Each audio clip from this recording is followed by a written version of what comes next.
The alert comes at 6:47 in the morning. You're making coffee. The mug is halfway to your mouth when your phone screams. Not a ring, a scream. That flat, jagged emergency tone that cuts through walls and sleep and whatever you were just thinking about. You look at the screen. Ballistic missile threat inbound. Seek immediate shelter. This is not a drill. You read it twice. The coffee is still warm in your hand. Your first thought isn't fear, it's disbelief. A weird, calm certainty that this is a test, a system error. The kind of thing that makes the news for a day and gets blamed on a technician who clicked the wrong button. You've heard about those. You put the mug down. You pick up your phone again. The alert is still there. Then your neighbor's dog starts barking. Then car alarms. Then someone outside shouts something you can't make out through the window glass. You look out. A man in a gray jacket is running down the middle of the street. Not jogging, running. The kind of running that has no destination, just direction, just away. You have 11 minutes, you don't know that yet. You won't know it until later, when the people who study these things explain the timeline on screens you'll barely be able to focus on. Right now, you just know the alert is real, and your legs are moving before your brain catches up. You grab your shoes, you don't tie them. You grab your keys, then put them back down. Where are you going to drive? You grab a jacket. You don't know why. The jacket isn't going to help. The basement. You remember reading something once, years ago. Get below ground. Get away from windows. Put as many walls between you and the outside as possible. You don't remember where you read it. You don't remember if it was a credible source. You're going to the basement anyway because it's the only thing your brain will produce right now. You pass your front window on the way to the stairs and you stop for 1 second. The street outside looks almost normal. A woman is standing on her porch with her phone up, recording the sky. 2 kids are on bicycles, not moving, just standing over their frames, looking at their parents for instruction. A man is loading his family into a minivan. He's moving fast, but quietly. No yelling. That's the detail that stays with you. The silence. Everyone is terrified, and no one is making any noise. You go downstairs. The basement is half finished. A couch. A water heater. Boxes from a move 3 years ago you never unpacked. You pull the couch away from the wall and sit against the concrete. You pull your knees up. You look at your phone. The alert is still there. No update. No correction. No second message telling you it was a mistake. You call your mother. It rings 4 times and goes to voicemail. You call again. Voicemail. You text your brother. The message shows delivered. No response. You open a news app. The page won't load. You try again. Nothing. Every server on Earth is being asked the same question at the same time, and none of them have an answer fast enough. You sit there with a dead screen in a half-dark basement, and you wait. And here's what no one tells you about those minutes. It's not panic. It's not the shaking, screaming movie version of fear. It's something quieter and stranger than that. It's the feeling of every future you ever assumed you had folding up very slowly and going somewhere you can't follow. The vacation you were going to take. The argument you were going to resolve. The thing you've been meaning to say to someone for 2 years. All of it just sitting there, suspended. You think about the coffee mug on the counter upstairs. You think about the fact that you didn't finish it. Then the light changes. Even through the ceiling, through the floor above you, through the concrete and the drywall and the boxes, something changes in the quality of the light. Like the sun got closer. Like someone turned a second sun on outside. You don't hear it yet. The light comes first. Then 3 seconds later, the sound. It isn't what you expected. You expected an explosion, a boom, the kind of single, enormous sound that films use, the one that vibrates your chest. What you hear instead is something that starts low and builds, a pressure before a sound, like the air itself is moving toward you.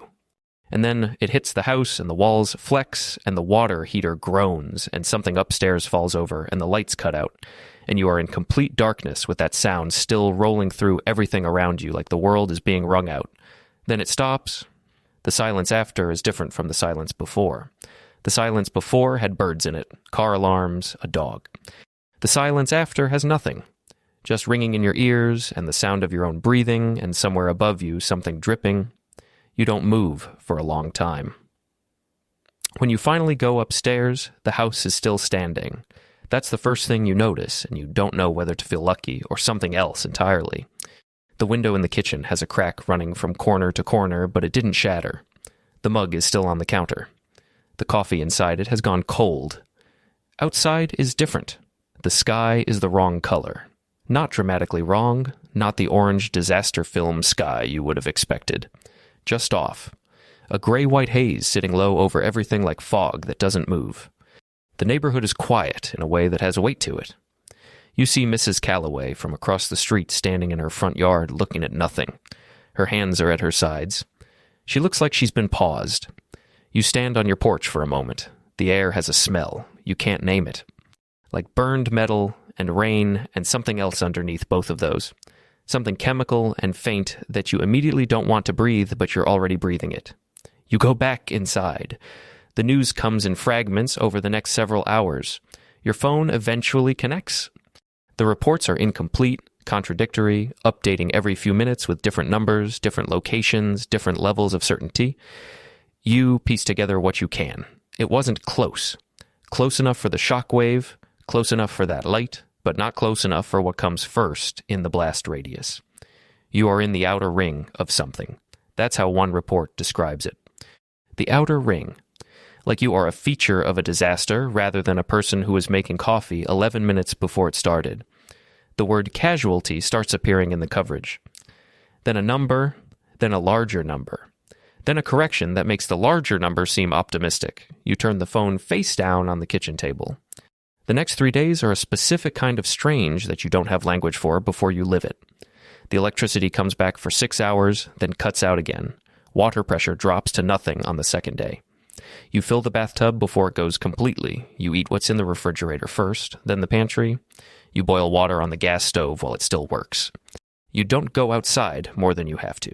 The radio, a hand-cranked one you bought for camping and never used until now, tells you to stay indoors. Minimize exposure.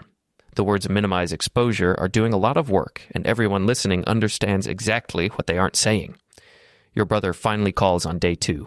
He's okay. He's 90 miles north. He sounds like a person who has been awake for 48 hours, which is exactly what he is.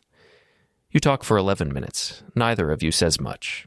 You're mostly just listening to each other breathe, confirming something. When he hangs up, you sit at the kitchen table for a long time without moving. You sleep in the basement that night, not because anyone told you to, because the basement feels like the only honest response to what the world has become in the last 48 hours. Up in your bedroom, everything looks the same. The same furniture, the same walls, the same window looking out at the same street, but you can see the sky from up there, and the sky is still wrong. The questions start on day 4, not from you, from everyone. From the radio voices and the officials and the scientists who appear on screens looking like people who have been handed a situation they cannot fully explain in words that normal people can process. The questions are big and technical, and the answers keep changing, but you have a different question. Smaller, more specific. You want to know about the people in the outer ring. The ones who are far enough away to still be standing in their kitchens and their basements and their front yards. The ones who are, by every official metric, survivors. You want to know what surviving this actually means. Not the first week, not the emergency phase. The long part. The years of it. Because you already know something that none of the official voices have said out loud yet. The blast was the fast part. Everything after the blast is the slow part, and the slow part has already started. You look at the crack in your kitchen window. You look at the cold coffee mug you still haven't washed. You look at the phone on the table with 23 unread messages from people checking if you're alive. You are alive. You answer one message. You tell them yes. You put the phone back down. Outside, the sky is still the wrong color. You don't know when it's going to look right again. You're not sure it ever fully will.